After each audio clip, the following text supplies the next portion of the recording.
Halo guys, jadi ini vlog TikTok gua pas waktu mau nyamperin Caya.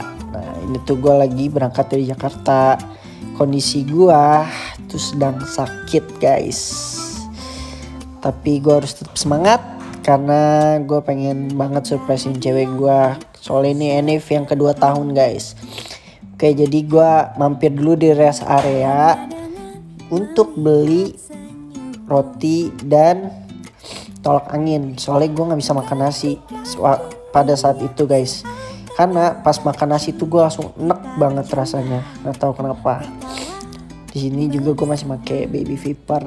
Nah, terus gue langsung isi perut gue dengan makan roti. Ini itu kalau nggak salah udah nyampe kilometer 200 deh. Kilometer. Gue berangkat dari jam 4 sore. Ini sekitar jam berapa ya? Jam 10, jam 8 kah? Apa jam 9 gitu, lupa. Rasanya gak enak banget, sumpah lagi sakit. Terus di jalanan dingin-dingin.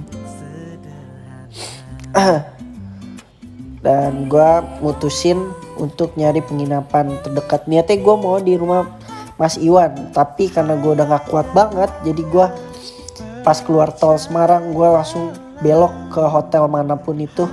Gue langsung belok aja, sekeliat gue ada hotel gue langsung belok buat gue langsung istirahat guys. Nah, ini udah hari berikutnya guys. Ini tuh gue di hotel di dekat kafenya guys. Nah, gue langsung aja buka boneka, gue beli boneka. Untuk video selanjutnya ada di YouTube gue, oke?